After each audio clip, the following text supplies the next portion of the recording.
মহান আল্লাহ পাক রব্বুল আলামিন গুনাহগার মুসলমানকে যখন দুনিয়া থেকে বিদায় দিবে, আজরাইল আলাইহিস সালামের সাথে একজন ফেরেশতা আসবেন তারে একটা সুসংবাদ দেওয়ার জন্য। কিসের সুসংবাদ? ও গুনাহগার মুসলমান, ইমানদার হওয়ার কারণে আমি আগেই বললাম যাররা পরিমাণ ইমান নিয়ে গেলেও জান্নাত পাইব। মনে আসেনি? গুনাহগার মুসলমান কিন্তু তার ইমান আছে না নাই? ইমান নিয়ে মরার কারণে তার একটা সুসংবাদ দেওয়া হবে, ইমানদার হওয়ার কারণে চিরস্থায়ী জাহান্নাম থেকে মুক্তি পাইলা। চিরস্থায়ী জাহান্নামে তুমি থাকবা না, কিন্তু জানিয়া রাখো জাহান্নামের আগুনে না জ্বলিয়া তুমি জান্নাতেও যাইতে পারবে না। কেন জানো নি? গুনাহগারের জীবন যাপন করার কারণে জাহান্নামে পূর্বা, জাহান্নামে জ্বলবা। এই ফেরেশতায় তার এই সংবাদ জানাইতে থাকবে, সুসংবাদ একটা, চিরস্থায়ী জাহান্নাম হইতো না। কিন্তু পাশাপাশি দুঃসংবাদও আছে। দুঃসংবাদ শুনো, আল্লাহর পয়গম্বর বলেন এই গুনাহগার মুসলমান হওয়ার পরেও দুঃসংবাদ শোনার কারণে তার মৃত্যুটা এতটা কষ্ট হবে, জীবিত একটা প্রাণীকে সিলাইলে যেই পরিমাণ কষ্ট হয় এর চাইতে বেশি কষ্ট পায় তার জান বাহির হবে। গুনাহগারের জীবন পরিত্যাগ করেন। আল্লাহ বলেন আল্লাযীনা আমানুত্তাকুল্লাহা হাক্কা তুকাতিহি ওয়া লা তামুতুন্না ইল্লা ওয়া আনতুম মুসলিমুন। ও ঈমানদারেরা, আল্লাহকে ভয় করো, ভয় করার মতো করো। খাঁটি মুসলমান না হইয়া মৃত্যুবরণ করে নেওয়া, অর্থাৎ গুনাহগার মুসলমানের জিন্দেগি পরিত্যাগ করো। শুধু ঈমান নিয়ে মরলেই হবে না, তোমার খাঁটি মুসলমানও হওয়া লাগবে। যদি গুনাহগার মুসলমান হইয়া মৃত্যুবরণ করো, তোমার জন্য দুঃসংবাদ আছে। কিসের দুঃসংবাদ? জাহান্নামে জ্বলার দুঃসংবাদ। ঈমানের বদৌলতে কোনো এক সময় তুমি জান্নাত পাবে, কিন্তু জাহান্নামে জ্বলার পরে পাবে। জ্বলবে কি পরিমাণ? অপরাধ তোমার যেই পরিমাণ জ্বলবে, তুমি কি পরিমাণ অপরাধ তোমার যেই পরিমাণ। অপরাধ যদি কম হয় জ্বলবা তুমি কম, অপরাধ যদি বেশি হয় সাজাও তোমার বেশি হইব। এটা হইল গুনাহগার মুসলমানের মৃত্যুর হালত। এবার আসেন পরহেজগার মুসলমানের মৃত্যুর সময় তার জন্য আরেক ধরনের সুসংবাদ। আজরাইল আলাইহিস সালামের সাথে একজন ফেরেশতা আল্লাহ পাঠাবেন। ওই ফেরেশতা আইসা তার জন্য সুসংবাদ দিতে থাকবেন। ওগো পরহেজগার মুসলমান, আল্লাহ পাক রব্বুল আলামিন তোমার উপরে অত্যন্ত খুশি আছেন। পরহেজগারির জীবন যাপন করার কারণে হালাল পথে দুনিয়া কামিয়েছ, জীবনে কোনোদিন হারাম পথে কদম বাড়াও নাই। শয়তানের দুখায় পরে যদি কোনো সময় অন্যায় কাজ হইয়াও গেছে, সাথে সাথে তৌবা করে আল্লাহকে খুশি করে ফেলছো। এই জন্য তোমার পরহেজগারির জীবন যাপন হওয়ার কারণে মহান আল্লাহ পাক সুসংবাদ পাঠাইছেন। আল্লাহ তোমাকে চিরস্থায়ী জান্নাতি বানাবেন, জাহান্নামের আগুনে না জ্বলিয়াই তুমি জান্নাত পাইবা। আলহামদুলিল্লাহি কাফা ওয়া সালামুন আলা ইবাদিহিল্লাযীনা ইসতাফা। أما بعد فأعوذ بالله من الشيطان الرجيم. بسم الله الرحمن الرحيم. يا أيها الذين آمنوا اتقوا الله حق تقاته ولا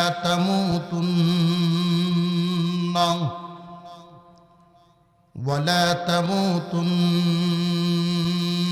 إلا وأنتم مسلمون.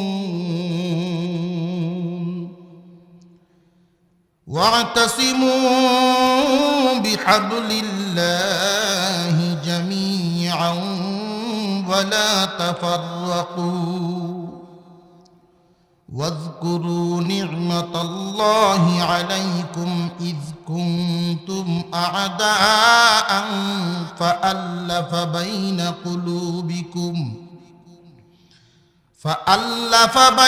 قلوبكم فأصبحتم بنعمته إخوانا وكنتم على شفا حفرة من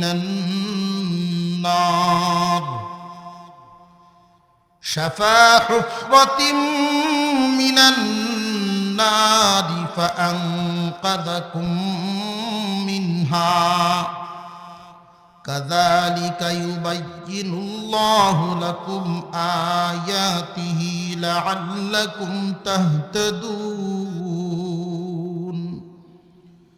ولتكن منكم أمة يدعون إلى الخير ويأمرون بالمعروف وينهون عن المنكر وأولئك هم المفلحون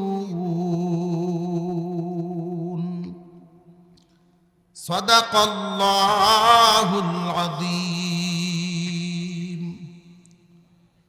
وقال رسول الله صلى الله عليه وسلم تركت فيكم أمرين لن تضلوا ما تمسكتم بهما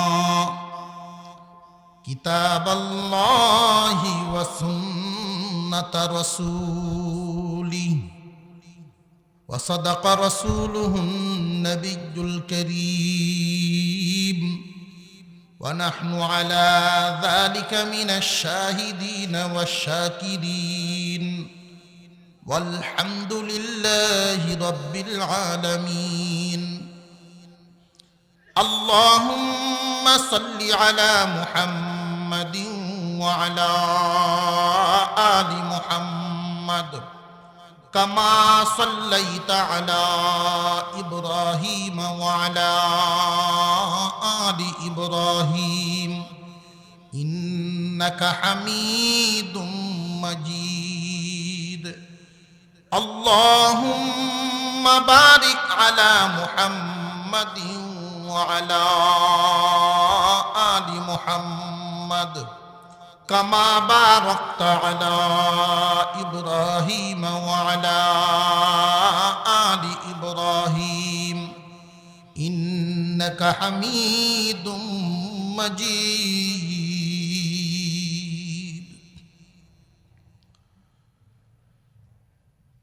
ছাতকের ঐতিহ্যবাহী সংস্থা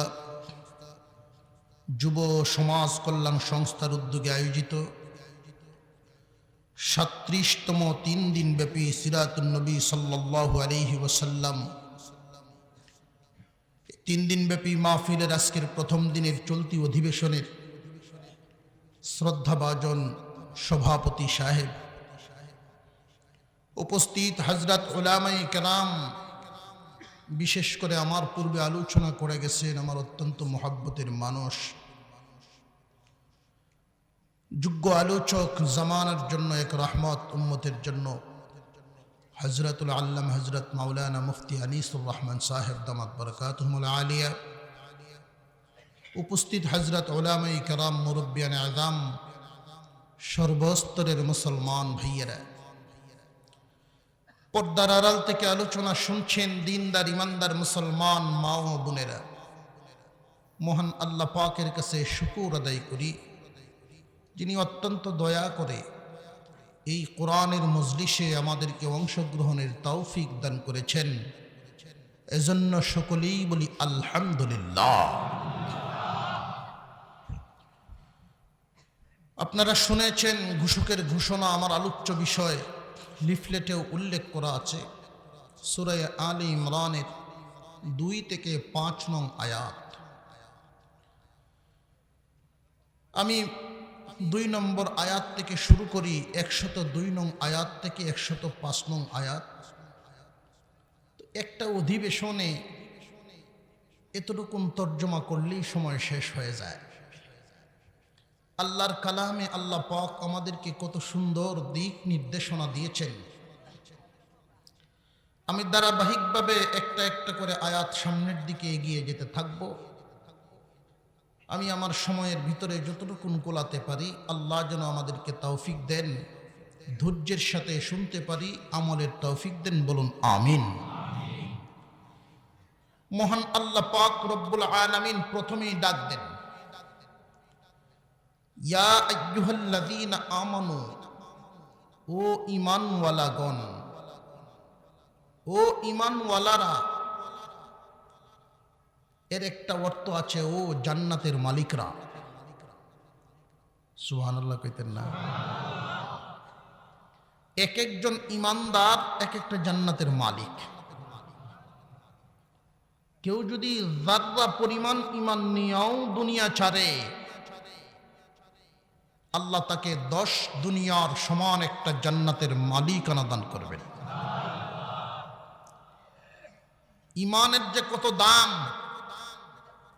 এটা আমাদের একটু কম বুঝে আসে, কারণ আমরা এই ঈমান নামক দৌলত হাসিল করতে গিয়া খুব একটা কষ্ট করতে হয় নাই। মুসলমানের ঘরে জন্ম নিয়েছি, সহজেই মুসলমান হয়ে গেছি।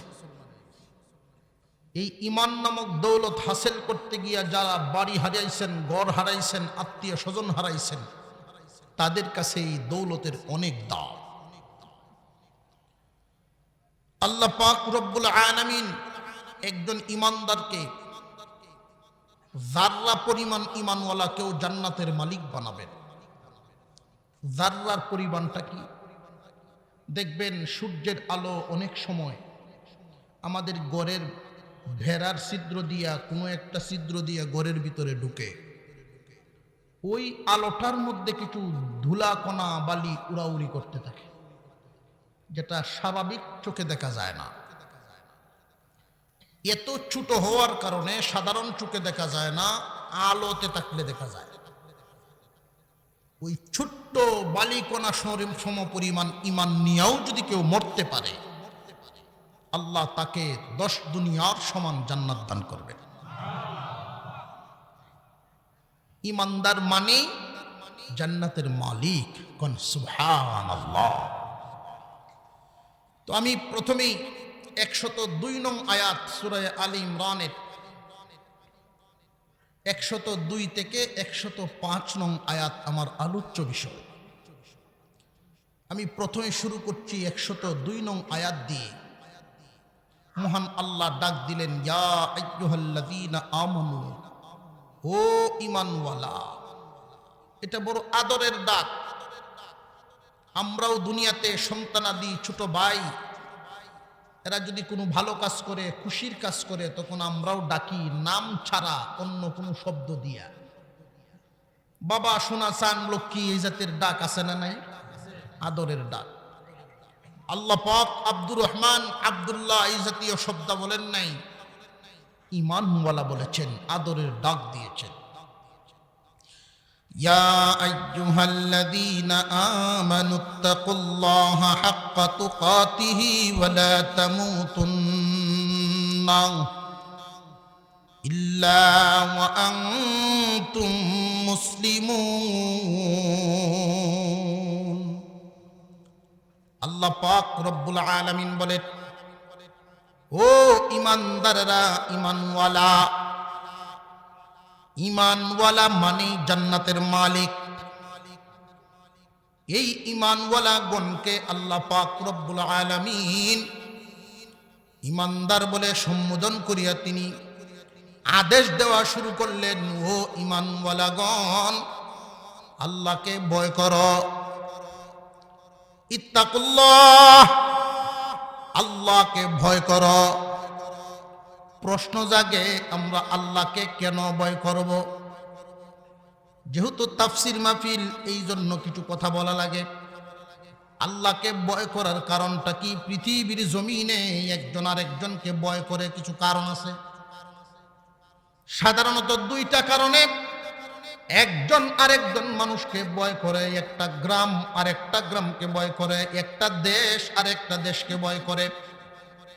1 নাম্বার কারণ অস্ত্রের কারণ, আর 1 নাম্বার কারণ সৈনিকের কারণ। মহান আল্লাহ পাক রব্বুল আলামিন বলেন, ইত্তাকুল্লাহ, আল্লাহকে ভয় করো। আমরা তো আল্লাহকে ভয় করি না, কারণ আমরা জানি আল্লাহর কোনো সৈনিক নাই, আল্লাহর কোনো অস্ত্রও নেই। মুফাসসিরিনে কেরাম বলেন, ও দুনিয়াবাসী, তোমরা জানো না আল্লাহর অস্ত্র আছে, আল্লাহর সৈনিকও আছে। বরং দুনিয়ার অস্ত্র আর আল্লাহর অস্ত্র, দুনিয়ার সৈনিক আর আল্লাহর সৈনিকে অনেক বেশ কম আছে। দুনিয়ার অস্ত্র যদি যুদ্ধ করে সৈনিকের সাহায্য ছাড়া পারে না, আর দুনিয়ার সৈনিকরা যদি যুদ্ধ করে অস্ত্র ছাড়া পারে না। আর আল্লাহর অস্ত্রগুলো যুদ্ধ করলে সৈনিক লাগে না, সৈনিকেরা যুদ্ধ করলে অস্ত্র লাগে না। তাহলে আল্লাহর ক্ষমতা কি কম না বেশি? আল্লাহকে ভয় করো। আল্লাহর অস্ত্র কি?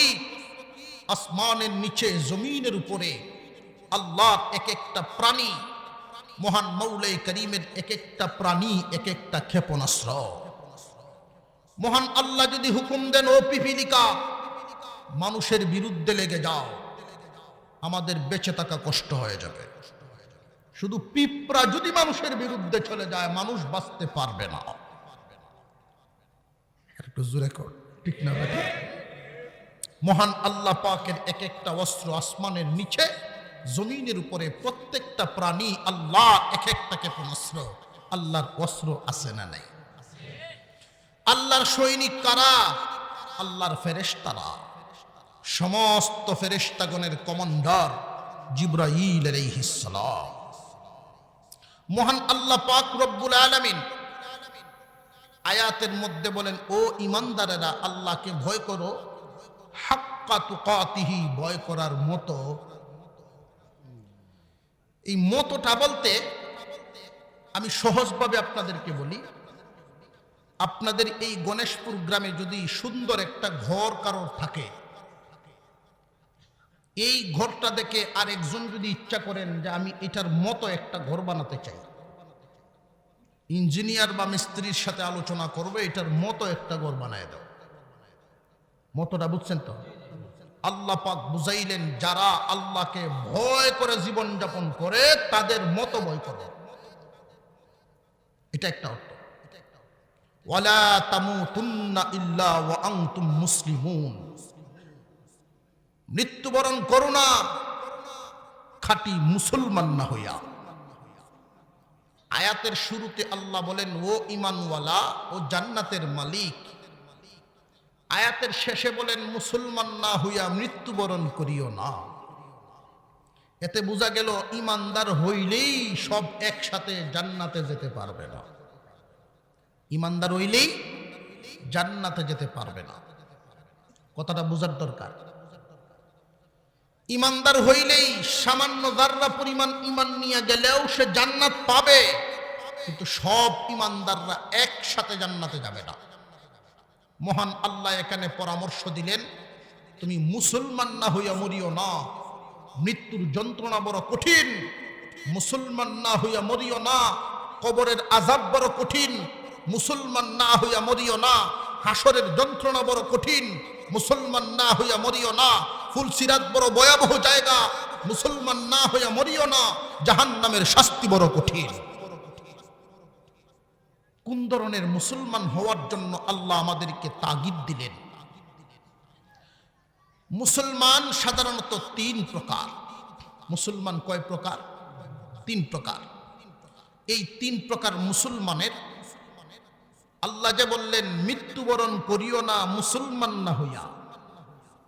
মৃত্যুর ফেরেশতা সবার কাছে আসবেনই না আসবে না? আমরা যারা মানুষ, আমাদের প্রত্যেকের সামনে এই বিপদের ঘাটি আছে। একদল মানুষ এই দুনিয়ার জমিন থেকে বিদায় হবে, তাদের মৃত্যুর হালত হবে একরকম। আরেক দল মানুষের মৃত্যুর হালত হবে আরেক রকম। অন্য দল মানুষের মৃত্যুর হালত হবে আরেক রকম। সব মানুষের মরার হালত একরকম হবে না। আল্লাহ পাক রব্বুল আলামিন বলেন, ইয়া আইয়ুহাল্লাযীনা আমানুত্তাকুল্লাহা হাক্কা তুকাতিহি ওয়া লা তামুতুন্না ইল্লা ওয়া আনতুম মুসলিমুন। ও দুনিয়ার ইমানদারেরা, খাঁটি মুসলমান না হইয়া মৃত্যুবরণ করিও না, মরার যন্ত্রণা বড় কঠিন। খাঁটি মুসলমান না হইয়া মৃত্যুবরণ করিও না, মৃত্যুর যন্ত্রণা বড় কঠিন। খাঁটি মুসলমান না হইয়া কবরে আসিও না, কবরের আযাব বড় কঠিন। খাঁটি মুসলমান না হইয়া হাসরের মাঠে দাঁড়ায়ও না, হাসরের কষ্ট বড় কঠিন। খাঁটি মুসলমান না হইয়া তুমি মৃত্যুবরণ করলে শেষ ঠিকানা জাহান্নাম বুক করতে হবে, খুব সাবধান। মুসলমান সাধারণত তিন প্রকার, খুব ভালো করে বুঝবেন। এক নম্বরে গুনাহগার মুসলমান, তারাও ইমানদার। পরহেজগার মুসলমান, তারাও ইমানদার। ওলি মুসলমান, তারাও ইমানদার। মহান আল্লাহ পাক রব্বুল আলামিন আয়াতের শুরুতেই ডাক দিলেন, ইয়া আইয়ুহাল্লাযীনা আমানু, ও ইমানদারেরা। আয়াতের শেষাংশে তিনি বলেন, মুসলমান না হইয়া মৃত্যুবরণ করিও না।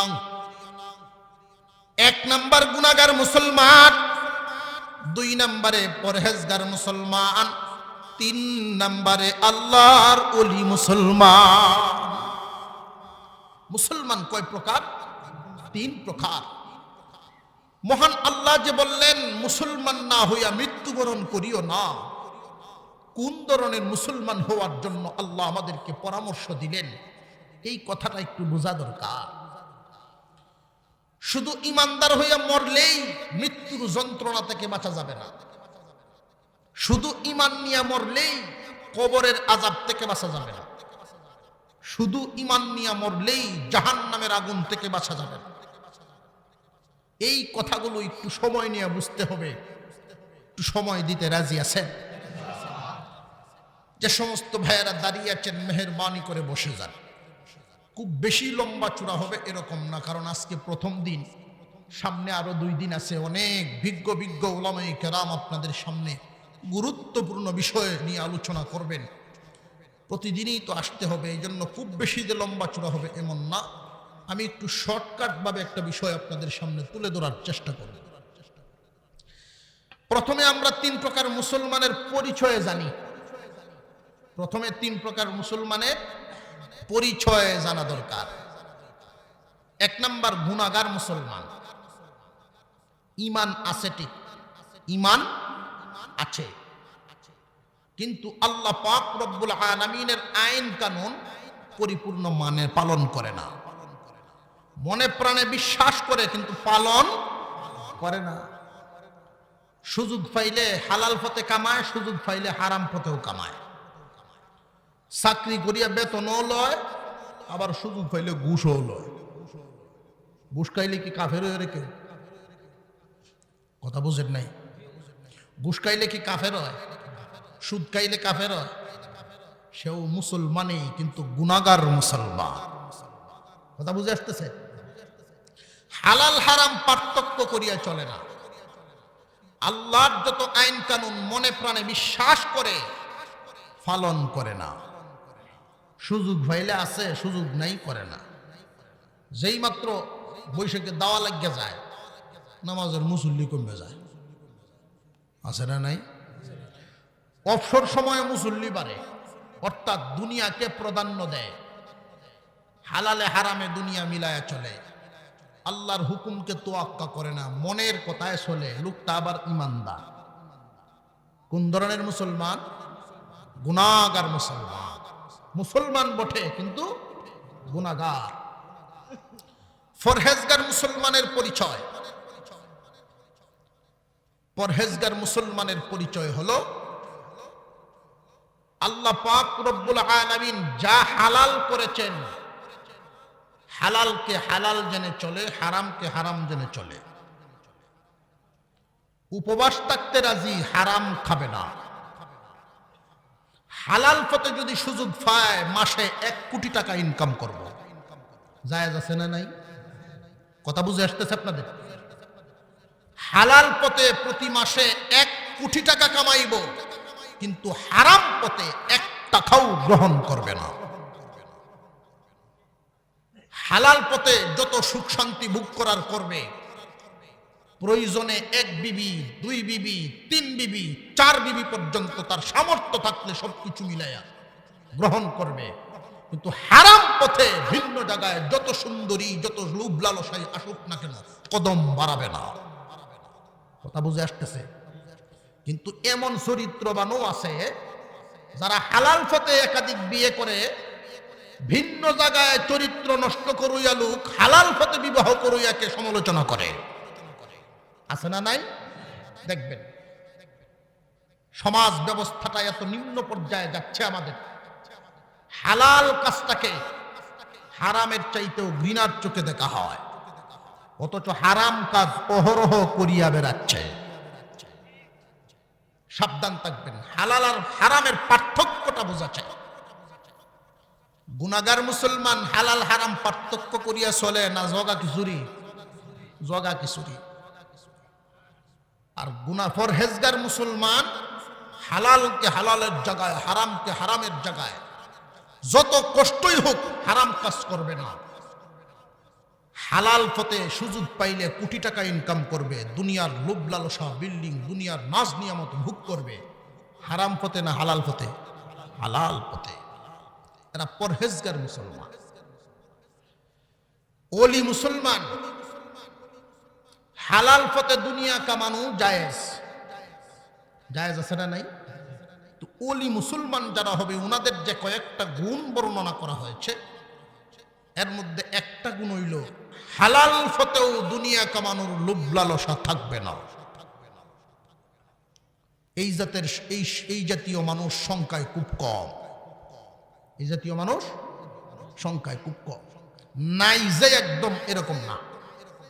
আমি একজন লোক দেখছি এরকম। লোকটার বাড়ি ছিল আপনাদের সিলেট বিভাগে হবিগঞ্জ জেলার বানিয়াচঙ্গে। মানুষ ওনাকে ফুলমি হাবিব সাহেব করে ডাকত। মুরব্বী উলামায়ে কেরামের অনেকেই হয়তো ওনার নাম শুনে থাকবেন। ওনার পাঞ্জাবির হালত ছিল 8-9টা তালি পর্যন্ত হইত, আর তালিও দিতেন। পাঞ্জাবি সাদা, তালি হইতো হলুদ। কিরকম জিন্দিগি ওনার! ফাঁক ভিজাটা বানতেন, মাঝে মাঝে সিরিয়ার টুকরা ভরে যেত।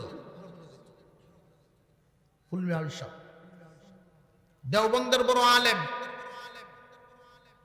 এত তাকওয়াও না। নামাজের যেই ওয়াক্ত নির্ধারিত ওয়াক্তের টাইম আছে, 5 ওয়াক্ত নামাজের সময় ছাড়া যদি উনি মসজিদে যাইতেন, শত ঘামলেও প্রচন্ড গরম লাগলেও মসজিদের কোনো ফ্যান ইউজ করতেন না। এটা আমার দেখা। আমার সহপাঠী এক ছাত্র ভাই ওনার এই ঘাম দেইকা একদিন ফ্যানের সুইচ দিয়ে দিছে। নফল নামাজ পড়তেছেন, সালাম ফিরাইয়া তারা খুঁজতেছে, কই এই দরুদি আছে কই? এই ফ্যান দিছে 5 ওয়াক্ত নামাজের মুসল্লিদেরকে। মসজিদে বিল পরিশোধ করা হয়, মসজিদ কমিটি দিবে নামাজি মুসল্লিদেরকে। আমি নফল নামাজ পড়তে আইছি, এটা আমার জন্য বিল পরিশোধ সঠিক না। কথা বুঝে আসতেছে আপনাদের? আমরা তো একটু সুযোগ পাইলে মসজিদও সার হাত ফাও তুলে, আহা আল্লাহর ঘর, কি শান্তির ঘর, কি আরামের ঘর। কথা বুঝে আসতেছে? এই ফ্যান দেওয়া হয়েছে মুসল্লিদের জন্য, এটা শান্তির ঘরের লাগে না।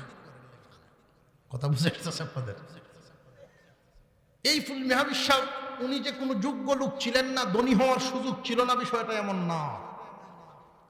আমি আগেই বললাম হালাল পথে দুনিয়া কামানোর সুযোগ আছে, এরপরেও কামায় না। এরা ওলি মুসলমান। উনি এমন একটা হাকিমি জানতেন, কবিরাজি জানতেন, কোন গাছের পাতা কোনটার সাথে মিলাইলে কি ঔষধ হয় এটা উনি জানতেন। কোন ভার্সিটির থেকে পান নাই, আল্লাহর পক্ষ থেকে পাইছে। উনি ঔষধ দিলে 80 বছরের বুড়া 22 বছরের যুব হয়ে যেত। একটা শুধু বললাম আপনাদেরকে। কিন্তু এক রোগীরে ঔষধ দিলে, শুধু একটা দিক বলছি, অনেক দিকের ওষুধ উনি জানতেন। জন্ডিস, এমনকি ক্যান্সারের ওষুধ পর্যন্ত উনি বানায় দিতেন। সমস্যাটা ছিল সকল রোগীরা ওষুধ পাইতো না। এক রোগী যদি ওষুধ নিতেন, এক রুগীর কাছে ওষুধ উনি বেচছেন, এই টাকা শেষ হওয়ার আগ পর্যন্ত দ্বিতীয় রুগী কাস্টমার নাকি ঘুরতেই তখন লাগলো। হামদর্দ কোম্পানির লোকেরা একবার আসলো, হুজুর আপনাকে মুঠা অঙ্কের বেতন দিব, 3 লাখ টাকা বেতন পাবেন, শুধু শেয়ারও বইয়া কইয়া দিবেন কোন ওষুধ কোনটাত লাগাইতাম। এই কইসা না ফরমাত করছে, এরা দৌড়ায় লয়ে গেছে। দুনিয়া কামানোর সুযোগ ছিল না ছিল না? ছিল। হালাল পথে দুনিয়া কামানোর সুযোগ আছে, এরপরেও কামায় না। কেউ উনার সমালোচনা করলে উনি উনার প্রতি রাগ হয় না, কেউ তার প্রশংসা করলে তার প্রতি অতিরিক্ত খুশি হয় না। এই হলো দিলের হালত। এরা হইল ওলি মুসলমান।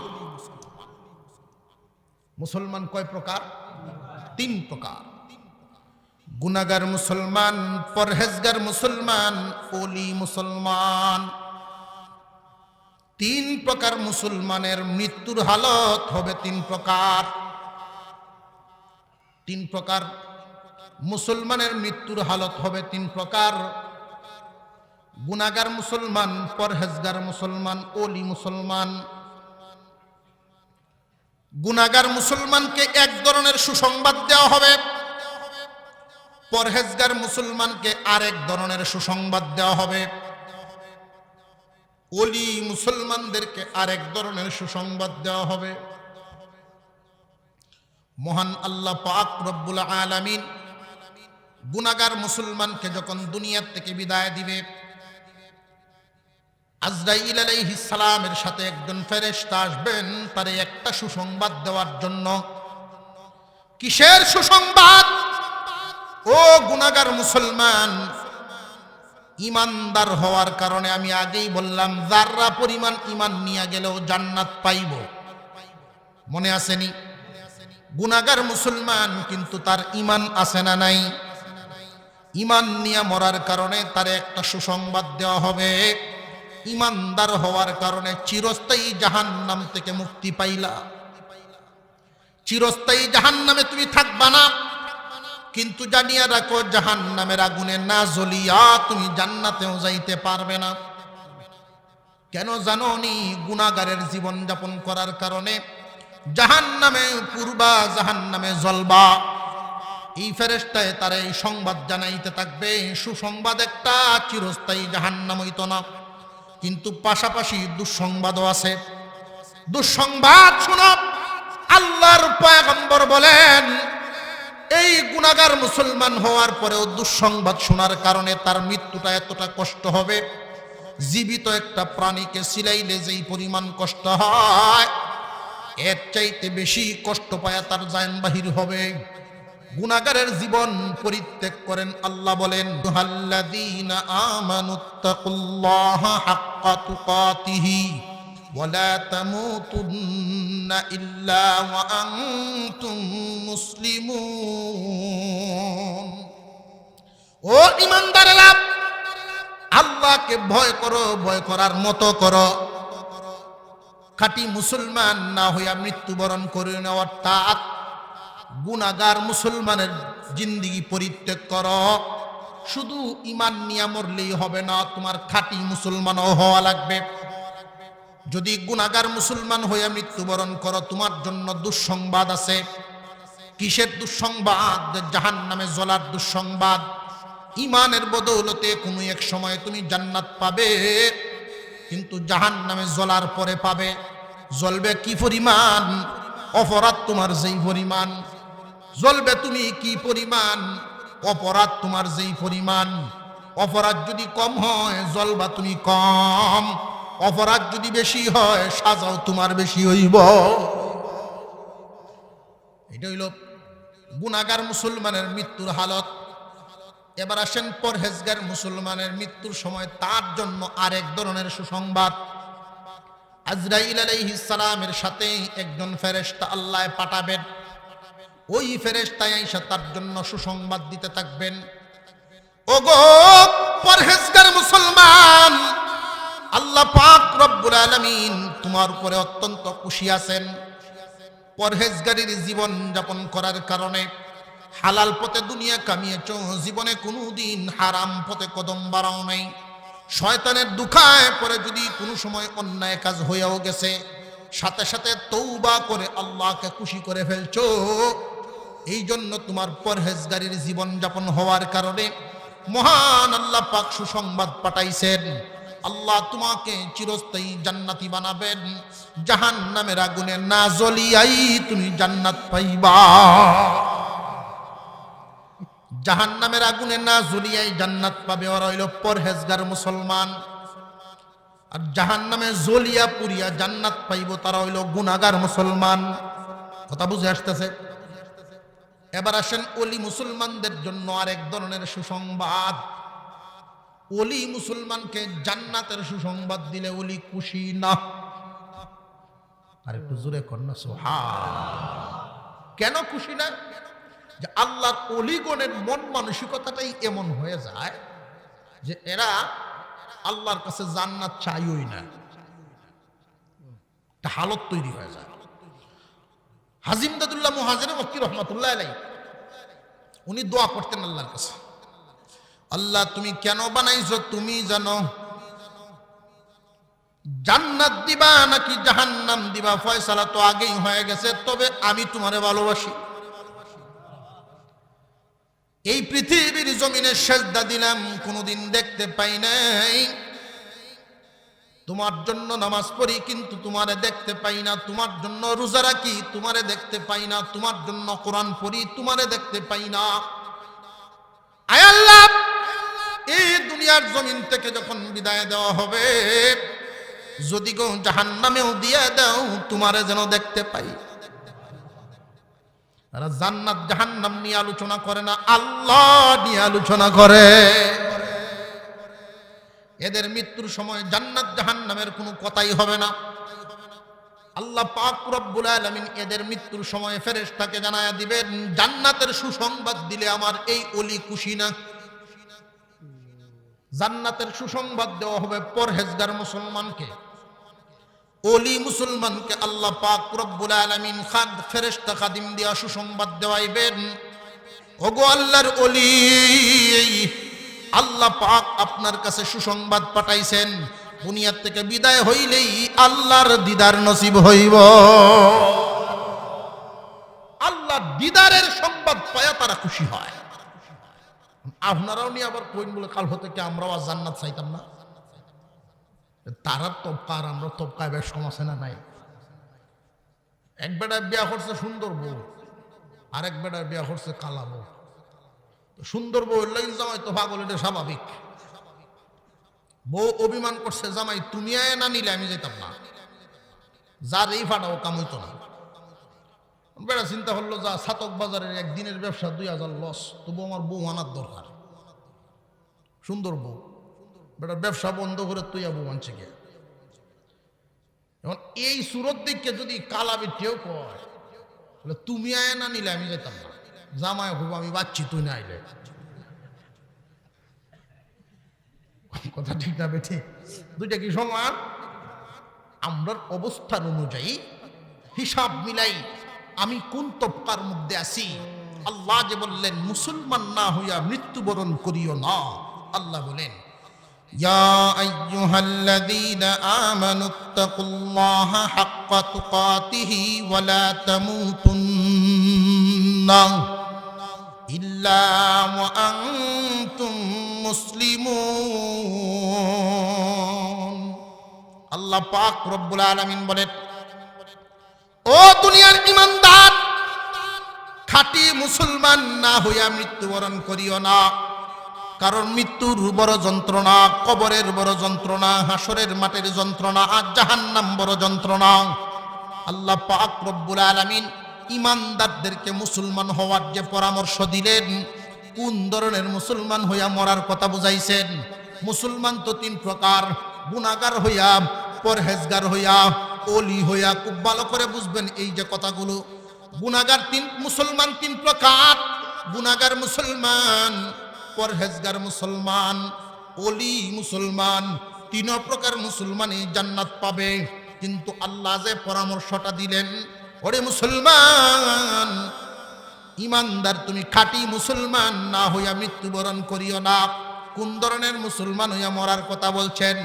অর্থাৎ হয়তো ওলি হইয়া মর, না হয় পরহেজগার হইয়া মর। ওলি যদি হইবার নাও পারো, অন্তত পরহেজগার হইয়া মরবা। গুনাহগার মুসলমান হইয়া মৃত্যুবরণ করিও না, কারণ গুনাহগার মুসলমান মৃত্যুর আযাব থেকে বাঁচবে না। গুনাহগার মুসলমান কবরের আযাব থেকে বাঁচতে পারবে না। গুনাহগার মুসলমান হাসরের আযাব থেকে বাঁচতে পারবে না। গুনাহগার মুসলমান জাহান্নামের আগুন থেকে বাঁচতে পারবে না। ওরা সাজা ভুগবে কি পরিমাণ, অপরাধ যার যেই পরিমাণ। কথা বুঝে আসছে? আয়াতের মর্মটা মোটামুটি বুঝে আইছেনি? আল্লাহকে ভয় করার জন্য আল্লাহ পাক রব্বুল আলামিন বলছেন, হাসরের মাঠে বিচার কার্য যখন শুরু হবে, মহান মাওলাই কারীম এই যে বিচার কার্য শুরু করবেন, প্রথমেই সকল মানুষকে দুই ভাগে বিভক্ত করবেন। একদল ইমানদার আর একদল হইল বেঈমান। সমস্ত বেঈমানদেরকে বাম হাতে আমলনামা দিয়া চিরস্থায়ী জাহান্নামী বলিয়া ঘোষণা করিয়া জাহান্নামে নিক্ষেপ করবেন। আর ইমানদারদের ডান হাতে আমলনামা দিবেন। ডান হাতে আমলনামা দিয়া আল্লাহ ঘোষণা দিবেন, ডান হাতে আমলনামা পাইয়া সারিবদ্ধভাবে দাঁড়ায়া যাও, দ্বিতীয়বার তোমাদের হিসাব শুরু হইব। ডান হাতে আমলনামা পাইলেই যে তুমি সফল এমন না। ডান হাতে আমলনামা পাওয়ার পরে একটা বিষয় নিশ্চিত, চিরস্থায়ী জাহান্নামী হবে না। চিরস্থায়ী জাহান্নামী কারা? বাম হাতে আমলনামা পাবে যারা, অর্থাৎ ঈমান হারা হইয়া মরছে যারা। যারা পরিমাণ ঈমান নিয়ে গেছেন ডান হাতে আমলনামা, সমস্ত ঈমানদার ডান হাতে আমলনামা নিয়ে যখন দাঁড়াইবে, মহান আল্লাহ পাক রব্বুল আলামিন দ্বিতীয়বার বিচার কার্য শুরু করবেন। ওই যে বিচার কার্য শুরু করতে গিয়া একদল মানুষকে বড় কঠিন হিসাব চুকাইতে হবে। ওরা হইল গুনাহগার মুসলমান। সাজা ভোগ করবে কার কি পরিমাণ হয়, অপরাধ যার যেই পরিমাণ ভুগবে সেই পরিমাণ। আরেকদল মানুষ পরহেজগার, আরেকদল মানুষ ওলি। ওলিদেরকে বিনা হিসাবেই আল্লাহ জান্নাত দিয়ে দিবেন। পরহেজগার মুসলমানদেরকে বড় সহজ হিসাবে জান্নাত দিবেন। পরহেজগার মুসলমান, এই যে পরহেজগার মুসলমান এই দুনিয়ার জমিন থেকে যে বিদায় হবে, হালালকে হালাল জানিয়া হারামকে হারাম জানিয়া পার্থক্য করিয়া জীবন যাপন করলে, পরহেজগার হইয়া দুনিয়া যদি ছাড়তে পারো, আল্লাহ বলেন বান্দারে ইমানদার হয়ে গেছো, সুসংবাদ, ইমানদার হয়ে গেছো, তুমি বড় কপালওয়ালা। এখন শুধু পরহেজগার হইয়া মরবা, গুনাহগার হইয়া মরিও না, পরহেজগার মুসলমান হইয়া মরবা। রাজি আছি তো ইনশাআল্লাহ? আল্লাহর কাছে সব সময় দোয়া করা, সাবধানতার জীবন যাপন করা। এরপরে আসেন দ্বিতীয় আয়াত। এরপরের আয়াত থেকে ঢুকতাম না চিন্তা করতেছি। এরপরেও আপনার সাথে একটু মত বিনিময় করে যদি সংক্ষিপ্ত আকারে একটু শব্দ নিয়ে কয়েকটা কথা বলেই ফেলি। আল্লাহ যে বললেন, ওয়াতাসিমু বিহাবলিল্লাহি জামিআ, মহান আল্লাহ বলেন, ও দুনিয়াবাসী, আল্লাহর রশিটাকে শক্ত করে ধরো। আল্লাহর রশিকে শক্ত ধরার জন্য যে আল্লাহ বললেন, এক নাম্বার প্রশ্ন হলো আল্লাহর রশিটা কি? দুই নাম্বার প্রশ্ন হলো রশি ধরার নিয়মটা কি? তিন নাম্বার প্রশ্ন হলো রশিটা ধরলে পরে লাভটা কি? এক নাম্বার প্রশ্ন আল্লাহর রশিটা কি? দুই নাম্বার প্রশ্ন হলো রশি ধরার নিয়মটা কি? তিন নাম্বার রশিটা ধরলে পরে লাভটা কি? আল্লাহ পাক রব্বুল আলামিন যে বললেন, ওয়াতাসিমু বিহাবলিল্লাহি জামিআ, ও দুনিয়াবাসী, আল্লাহর রশিকে শক্ত করে ধরো, পরস্পরের মধ্যে দলে দলে বিভক্ত হইও না, তোমরা সম্মিলিতভাবে আল্লাহর রশিকে শক্ত করে ধরো। আল্লাহর রশিটা কি? রশি ধরার নিয়মটা কি? ধরলে পরে লাভটা কি? আমরা যে এখানে আছি, আমাদের এই দুনিয়ার জমিনের যে অস্থায়ী বাড়িঘর, এটা কি আসল বাড়ি না নকল বাড়ি? আরো জোরে কোন। আমাদের প্রত্যেকের আসল একটা বাড়ি আছে না নাই? আসল বাড়ি হইল জান্নাত। আমাদের আদি বাড়ি, বাপের বাড়ি কোথায়? আল্লাহর তৈরি জান্নাত। প্রত্যেকটা মানুষের নামে আল্লাহ পাক রব্বুল আলামিন জান্নাতের ভিতরে একটা করে বাড়ি বানায়া রাখছেন। মহান আল্লাহ পাক রব্বুল আলামিন ওই যে বাড়ি বানায়া রাখছেন, ওই বাড়িটা কোন দিকে আছে ওই দিকটা আগে একটু নির্ণয় করি। কুরআনুল কারীমের ভিতরে আল্লাহ একটা ইঙ্গিত দিয়েছেন, সেই বাড়ির দিকটা কোন দিকে। তোমরা যদি ঢাকা থেকে তোমার বাড়ির দিকে রওনা দাও, আগের দিকটা ঠিক করতে হবে, নইলে চিটাগাঙ্গে যদি বাড়ি হয় সিলেটের টিকিট কাটলে জীবনেও পৌঁছতে পারবা না। দিকটা কোন দিকে সেই জান্নাতের বাড়িটা? ডান দিকে নাকি বাম দিকে, নিচে নাকি উপরে, সামনে নাকি পিছনে? আল্লাহ পাক একটা ইঙ্গিত দিলেন, যেই দিন আমাদের ওই বাড়ি থেকে আদম হাওয়া তারা দুজনকে যেই দিন আল্লাহ বের করেছিলেন, শব্দ একখান ব্যবহার করেছিলেন, শব্দটা শুনলেই বোঝা যাবে আমাদের বাড়ি কোন দিকে। আল্লাহ পাক বলেছিলেন, কুল নাহবিতু মিনহা জামিআ, ও আদম হাওয়া তোমরা সব নিচে নেমে যাও। এতে বোঝা গেল জান্নাত কোন দিকে। আরো জোরে কোন, উপর দিকে হলো জান্নাত। একটা বুঝ পাইলাম যে আমাদের বাড়িটা হইল জান্নাত। জান্নাত তো এমন একটা জায়গার নাম, ওইখানে গেলে আর সুখ শান্তির কোনো অভাব নাই, অশান্তি বলতে কিছুই নাই, অশান্তি বলতে কিচ্ছু নাই, শুধু শান্তি আর শান্তি।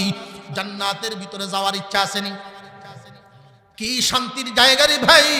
মহান মাওলাই করিম এই দুনিয়াতে আমরা যা দিছেন সব শুধু স্যাম্পল দিছে। গুডাউন তো জান্নাতে। দুধ আমরা কাপ দিয়া খাই, কাপ দিয়া দুধ বান্দার জবানে, বান্দার জিহ্বায় বড় মজা লাগে। আল্লাহ পাক রব্বুল আলামিন বলেন, ফেরেশতারা রে, স্যাম্পল দিয়া দেখলাম আমার বান্দার কাছে দুধ বড় মজা লাগে। জান্নাতের ভিতরে কাপ দিয়ে খাওয়াইব না, দুধের নদী বানায়া রাখো। বিবি বড় আরামের, বিবি বড় আরামের, বিবি বড় আরামের আমার বান্দার কাছে। এই জন্য সর্বনিম্ন রাখো 70, বাকি 100 লাখ পর্যন্ত। আরো জোরে কন্যা সুবহানাল্লাহ।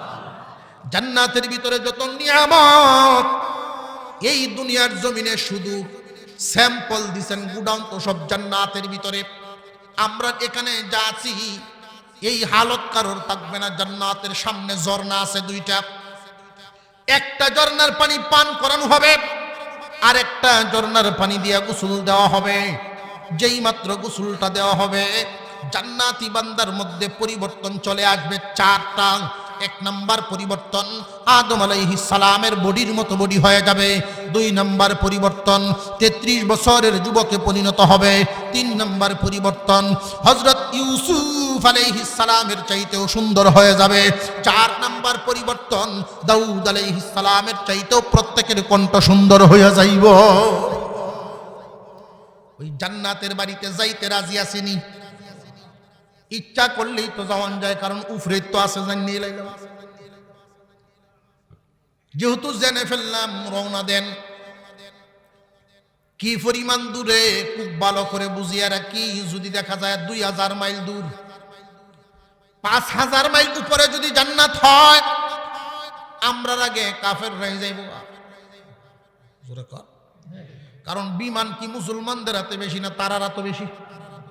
আটকানির একটা পথ আছে, যদি তেল বন্ধ করে দিই তাহলে মোটামুটি আটকিব। কিন্তু পথ নাই, আগেই গুলামি করে সব তেল দেওয়া হয়ে গেছে। না, পারা যাবে না। বিশ্ব নবী রাহমাতুল লিল আলামিন জানিয়েছেন, প্রথম আসমানের দূরত্বটা নবীজি বলছেন 500 বছরের রাস্তা। আমরা উপরের দিকে যখন তাকাই, সর্বপ্রথম দেখতে পাই একটা সূর্য। কয়েকটা কথা না বললেই নয়, সূর্যটা যে আমরা দেখতে পাই পৃথিবীর জমিন থেকে 13 লক্ষ গুণ বড়। আল্লাহু আকবার বলেন। 13 লক্ষ গুণ বড় সূর্য, বিশাল সূর্য। এত ছোট দেখা যাওয়ার কারণটা কি? ছোট দেখা যাওয়ার কারণ কি? এত ছোট দেখা যাওয়ার কারণ, যেই জিনিসটা যত দূরে হয় দেখতে তত ছোট হয়। যেটা যত দূরে হয় দেখতে তত ছোট মনে হয়। 9,30,00,000 মাইল দূরে হইল এই সূর্য। আল্লাহ পাক রব্বুল আলামিন এই সূর্যের চাইতে আরো বড় বড় কিছু বানায়া রাখছেন, তারকারাজি, বিশাল বিশাল তারকারাজি। এক একটা তারকার সমান যদি হইতে হয় তাহলে হাজার হাজার সূর্য একসাথে জোড়া দিতে হইব। আরো জোরে কন্না আল্লাহু আকবার। তাহলে এত বড় তারকাকে যদি মার্বেলের মতো দেখা যায়, ওইটা কত উপরে আছে? প্রথম আসমানটাই নবীজি বলেন 500 বছরের রাস্তা। গতিটা কি হাঁটার গতি? যে না, না সাইকেলের গতি, না না মোটরসাইকেল, না না প্রাইভেট কার, তা না বিমান, যে না রকেট, না আলোর গতি। প্রতি সেকেন্ডে 1,86,000 মাইল দ্রুত গতিতে চলতে পারে। এত দ্রুত গতি সম্পন্ন কোন যানবাহন যদি কেউ আবিষ্কার করে ফেলে, এত দ্রুত গতি সম্পন্ন যানবাহন যদি কেউ আবিষ্কার করিয়াও ফেলে, এরপরেও প্রথম আসমানে যেতে পারবে না, কারণ 500 বছর হায়াত নাই। নাতি হুতি দুটি সব লইয়া রওনা দিলেও কাম হইতো না। আরো জোরে কর। ওই বনি কাজ হবে না, কারণ প্রথম আসমান 500 বছরের রাস্তা। এই প্রথম আসমানের মধ্যে কিন্তু আসমান, এই আসমানের নিচে কিন্তু জান্নাত নাই। প্রথম আসমান পর্যন্ত গেলাম, জান্নাত কিন্তু এখানে নাই। তাহলে কেমনে যাইব দুনিয়ার মানুষ? দ্বিতীয় আসমানেও নাই, তৃতীয় আসমানেও নাই। এইভাবে 7 আসমান, সপ্তম আসমান পাড়ি দিয়া সিদরাতুল মুনতাহা। জমিন থেকে 7 আসমান 7,000 বছরের রাস্তা। এই 7,000 বছর থেকে সিদরাতুল মুনতাহা আরো 7,000 বছরের রাস্তা। আল্লাহু আকবার। এর ভিতরে জান্নাত নাই। তাহলে কিসের বদৌলতে, কিসের মাধ্যমে তোমরা যাইবা? ও দুনিয়াবাসী, এই জন্যই মহান মাওলাই কারীমের সবক। আল্লাহ বলেন, ওয়াতাসিমু বিহাবলিল্লাহি জামিআ। দুনিয়াবাসী সম্মিলিতভাবে তোমরা পৃথক না হইয়া ঐক্যবদ্ধভাবে আল্লাহর রশিকে শক্ত করে ধরো, আল্লাহর তৈরি জান্নাত পাইবা। কেমনে জানেননি? এই দুনিয়ার জমিনের একটা রেওয়াজ নীতি আছে। কেউ যদি অন্ধকার কুয়ার ভিতরে পড়িয়া যায়, নিচের লোকটাকে উপরে উঠানোর জন্য কয়েকটা কাজ করা লাগে। নিচের লোকটাকে যদি উপরে উঠাইতে হয় কয়েকটা কাজ করা লাগে। 1 নাম্বার কাজ, উপর থেকে কিছু ছাড়তে হবে। 2 নাম্বার, যা ছাড়বেন মজবুত করতে হবে। 3 নাম্বার, নিচের থেকে ধরতে হবে। 4 নাম্বার, উপর থেকে টানতে হবে। 4টা কাজের সমন্বয়ে নিচের লোকটা উপরে উঠবে। খুব ভালো করে বুঝবেন কথাগুলো। 4 কাজের সমন্বয়ে নিচের লোককে উপরে উঠানো যায়। মহান আল্লাহ পাক রব্বুল আলামিন বলেন, বান্দা তোমরা অনেক নিচে, জান্নাত অনেক উপরে। তোমাদেরকে উঠাইবার জন্য 4টা কাজ লাগবে। কিছু একটা ছাড়তে হবে। যা ছাড়তে হবে শক্ত করে ছাড়তে হবে। নিচ থেকে ধরতে হবে, উপর থেকে টানতে হবে। বান্দারে, রশিটা ছাড়লাম আমি, শক্ত করলাম আমি, দরবা শুধু তুমি, টান দিয়া উঠাইব আমি। ওয়াতাসিমু বিহাবলিল্লাহি জামিআ। দুনিয়াবাসী তোমরা অনেক নিচে, জান্নাত অনেক উপরে। জান্নাতে যদি আসতে হয় তাহলে আমার সাহায্য ছাড়া তোমাদের চেষ্টায় আসতে পারবে না। আমি আল্লাহ 4 কাজের সমন্বয়ে তোমাদেরকে উঠাইব। একটা কাজ করবা তোমরা, 3টাই করব আমি। যেই রশি ছাড়লাম, রশি শক্ত করে ছাড়লাম, দরবা শুধু তুমি, টান দিয়া উঠায় ফেলবো আমি। আল্লাহর রশিটা কি প্রশ্ন করছিলাম, একটা মনে আসেনি? ওয়াতাসিমু বিহাবলিল্লাহি জামিআ। আল্লাহ বলেন, আল্লাহর রশিটাকে শক্ত করে ধরো। প্রশ্ন করেছিলাম আল্লাহর রশিটা কি, রশি ধরার নিয়মটা কি, ধরলে পরে লাভটা কি? লাভ পাইলাম রশি ধরলেই জান্নাত। আল্লাহর রশি ধরলেই জান্নাত। এখন যারা দূর থেকে শুনতেছে অথবা অর্ধেক শোনার পরেই চলে যায়, আল্লাহর রশির সঠিক ব্যাখ্যা না পায়, এই সমস্ত মানুষ বিভ্রান্তিতে পড়ে যায়।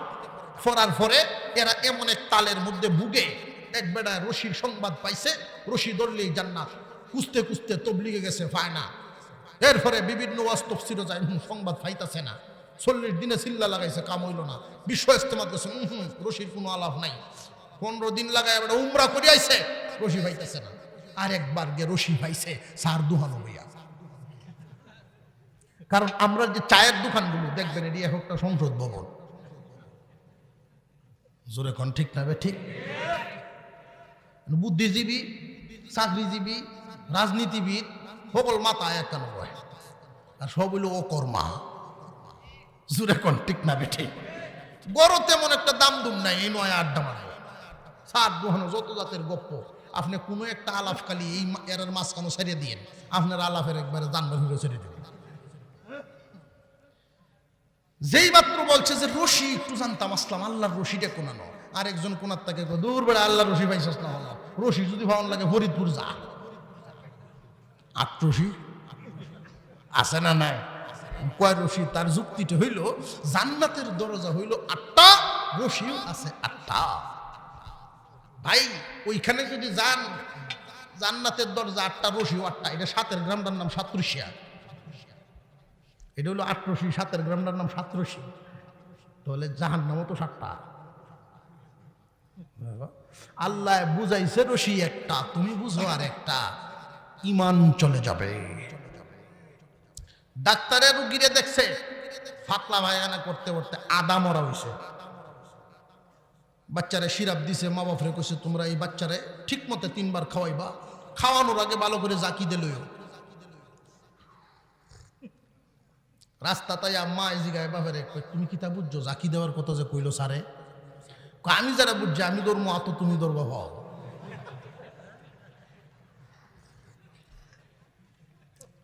বোতলের মুখা কুরবা লাগে, বাচ্চার জান শেষ। আহা, এইটি ভুল বুঝার কারণে গেছে বাচ্চার জান। কোরআনের ব্যাখ্যা যেখান থেকে তুমি যদি কোরআনের ব্যাখ্যা নেও, ভুল বুঝার কারণে যাবে তোমার ঈমান। মুসলমান ভাইরা, কুরআনুল কারীমের সহিহ ব্যাখ্যা সমস্ত মুফাসসির একমত, আল্লাহর রশি বলতে কুরআনুল কারীম। যেই দরবারে কোরআন নেই, এই দরবারে আমরাও নাই। আর একটু জোরে কর। যত বড় ভাগরিয়া, যত বড় জুব্বাই তাক, যত বড় শেয়ার লয়ে বইতে হোক, একবারে হুজুর আন্তাজিকালি ফিট ধরলে হইতো না। এটা বুঝন লাগবো দরবারের শেয়ারটা কেমন, দরবারের ডেকটা কেমন। ফির যত বড় ডেক অত বড়, বলেই তো চলবো ভণ্ডটির দরবার। যেই দরবারে কোরআন নাই, ওই দরবারে আমরাও, মনে থাকবো তো ইনশাল্লাহ। কুরআনুল কারীমের নাম আল্লাহ রশি দিলেন কেন? এখানে একটা সবক। আল্লাহ পাক বলেন ওয়া'তাসিমু বিহাবলিল্লাহি জামিআ, আল্লাহর রশিকে শক্ত করে ধরো। আল্লাহ পাক রব্বুল আলামিন কুরআনুল কারীমকে রশি বললেন, কারণটা কি? ওই যে বলছিলাম নিচের একটা মানুষকে উপরে উঠাইবার জন্য উপর থেকে কিছু ছাড়তে হবে। রশি না বলিয়া কোন মানুষকে যদি কুয়া থেকে উঠাইতে যান, রশি না ছাড়িয়া রডও তো ছাড়তে পারেন। অন্ধকার কুয়ার ভিতরে এই রডটা যদি তার মাথায় লাগে, ব্যথা হওয়ার সম্ভাবনা আছে। বাঁশ ছাড়লেও সম্ভাবনা আছে, ব্যথা হওয়ার রিস্ক আছে। কিন্তু রশিটা যদি ছাড়েন, যে কোনো বয়সের মানুষ মাথায় ফেললেও রিস্ক নাই, বহন করতে পারবো। মহান আল্লাহ পাক রব্বুল আলামিন কুরআনুল কারীমকে রশি বলিয়া এই কথাই বুঝায় দিলেন দুনিয়াবাসী। কুরআনুল কারীমের ভিতরে আমি এমন বিধিবিধান নাজিল করলাম, যেই বিধিবিধানগুলো তোমাদের জন্য পালন করা কোনো কষ্টের বিষয় হবে না। যেই বিধিবিধানগুলো তোমাদের জন্য কষ্টের কোনো বিধান নেই। যে কোনো বয়সের মানুষ, যে কোনো সমাজের মানুষ, যে কোনো ব্যক্তি কোরআনের বিধান পালন করতে পারবা। ওয়া'তাসিমু বিহাবলিল্লাহি জামিআ, আল্লাহর রশিকে শক্ত করে ধরো। কারণ আমরা অনেক নিচে, জান্নাত অনেক উপরে। নিজেদের চেষ্টার বদৌলতে জান্নাতে উঠতে পারবো না আল্লাহ পাকের দয়া ছাড়া। এই জন্য আল্লাহ উপর থেকে ছেড়েছেন কুরআনুল কারীম, মজবুত করে ছেড়েছেন, কোনো ভুল নাই। আর জোরে কর, মজবুত করেও ছেড়েছেন, ধরব শুধু আমরা, টান দিয়া উঠাইবেন আল্লাহ। এখন শুধু একটা সবক রইল, ধরার পদ্ধতিটা কি? আল্লাহর কালাম ধরার পদ্ধতিটা কি? সব ধরা কিন্তু সমান না, ধরায় ধরায় বেশ কম আছে না নাই? আরো জোরে কর। আপনি যদি মনে করেন আমি ছাতক কত লাইব্রেরি আছে এখান থেকে 150 টাকা দিব, একখান ভালো সাফাখানার একখান কোরআন শরীফ দিব, আর মোটামুটি দিনও 1-2 বার ধরে বই থাকুন, এই ধরা সেই ধরা না, ধরায় ধরায় বেশ কম আছে না নাই? কোন পদ্ধতিতে ধরলে আল্লাহ আপনাকে টান দিয়া উঠাইবেন ওই পদ্ধতিটা জানতে হবে। ভাই, কোনো একটা বস্তুর মধ্যে যদি ধরতে চান, মোটামুটি কয় আঙ্গুল দিয়ে মজবুত করে ধরবেন? কয় আঙ্গুল ধরাইতেছে লোকটি? এইটার দরকার আছে কোনো? আছে না এটার দরকার? আর এটা মুরব্বী, সকল আঙ্গুলের মুরব্বী তাজুল ইসলাম রহমতুল্লাহ আলাইহি, ফখরে বাঙ্গাল তাজুল ইসলাম রহমতুল্লাহ আলাইহি পাকিস্তানি পুলিশদের সাথে বইছে, একটু গোয়ার টাইপের তো পাকিস্তানি পুলিশ, তো হুজুর রে দেখতে একটু নাক ছিটাইতেছে, মুন্সিরা সমাজের কোনো কামের না। হুজুর কইছেন হ্যাঁ এরকম, এই আঙ্গুলটার মধ্যে যেমন মুন্সিরা ওই রকম। কয় মানে এই আঙ্গুল দেখাইলেন হুজুর মানুষ? কয় আসলে এইটাই মুন্সিরা, এইটাই হুজুররা এইটা। কয় কিরকম এটা? আরেকজন আগে আগে কইছে হুজুর একটু বুঝাইন ব্যাখ্যাটা, হুজুর মানুষ। ও দেখবেন এই 5 আঙ্গুলের মধ্যে গঠনগত আকৃতিগতভাবে এই 60টা মোটামুটি এক জাত, গঠনগত মোটামুটি এক জাত, এইটার সাথে মিলে না। আলেম ওলামারাও সমাজের অন্য অন্য মানুষের সাথে মিল নেই, চেহারা ছবি চলাফেরা উড়া বসা বুঝো একটু বেমিল। সমাজের অন্য সব সেক্টর মোটামুটি একটার সাথে আর একটা মিল আছে, এইটা করে বেমিল। এরপরে অবস্থানও দেখেন এই 4 আঙ্গুল খুব কাছাকাছি, আর এইটা অনেক দূর, মেলা দূরা। জানিয়ে রাখবেন কোনো হাতে যদি এই আঙ্গুলটা না থাকে আমরা লবণ লইতে না। আর জোরে কর, বইটা হইব বইটা, এটা এত গুরুত্ব। উলামায়ে কেরাম ছাড়া সমাজ চলতে পারে না, উলামায়ে কেরাম ছাড়া সমাজ গুমরাহ হবে, অন্ধকার হবে, শয়তানের আখড়া হবে। 5 আঙ্গুল দিয়ে আল্লাহর কালামকে ধরবেন, 5 আঙ্গুল। কয় আঙ্গুল? 1 নাম্বার আঙ্গুলটার নাম হইল ঈমান, 2 নাম্বার আঙ্গুলটার নাম হইল ইবাদত, 3 নাম্বার আঙ্গুলটার নাম হইল মুআমালাত, 4 নাম্বার আঙ্গুলটার নাম হইল মুআশারাত, 5 নাম্বার আঙ্গুলটার নাম হইল আখলাক। এই 5টা নীতি আদর্শের মাধ্যমে আল্লাহর কালামকে ধরা। ঈমান ঠিক করার পরেই 4টা কাজ খুব মনোযোগের সাথে রাখবেন। 1 নাম্বার ইবাদত। ঈমানের পরের কাজটা কি? ইবাদত নিজের মতে না নবীর মতে? নিজের মর্জি মাফিক চলবেন, এটার নাম জিন্দিগি। নিজের মর্জি মাফিক চলার নাম হলো জিন্দিগি, নবীর তরিকায় চলার নাম বন্দিগি।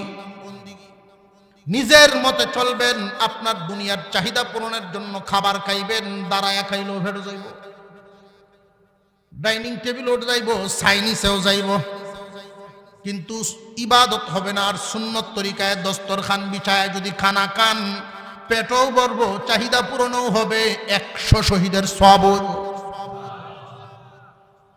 মুসলমান ইমানদার ভাইরা আমার, নিজের মতে চলার নাম হইল জিন্দিগি। নিজের মতে চলার নাম কি? নবীর তরিকায় চলার নামেই বন্দিগি। বিশ্ব নবীর তরিকায় যারা চলতে পারবে, উঠা বসা, খাওয়া দাওয়া, লেনদেন যা কিছু আছে নবীর তরিকায় চলাফেরা করা, এটা হইল ইবাদত। 3 নম্বরে মুআমালাত, লেনদেন।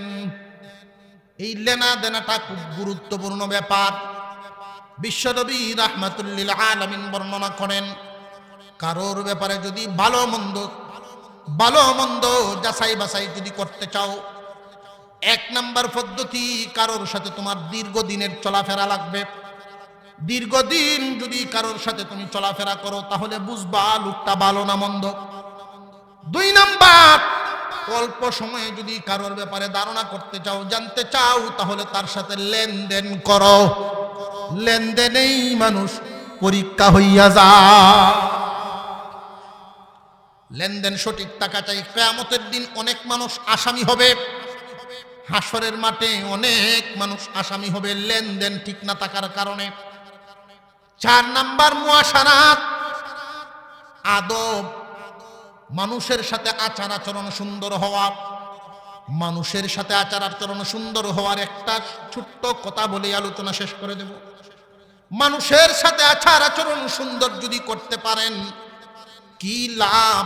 আপনার হাত এবং জবান দ্বারা যদি অন্য মানুষ নিরাপদ থাকে, আপনার হাত এবং জবান থেকে সব মানুষ নিরাপদ। আপনার হাত দিয়ে কেউ কষ্ট পায় না, আপনার জবান দ্বারাও কেউ কষ্ট পায় না। একজন মানুষ দুনিয়ার জমিন থেকে বিদায় হওয়ার পরে আল্লাহ পাকের পক্ষ থেকে একজন ফেরেশতা পাঠানো হয়।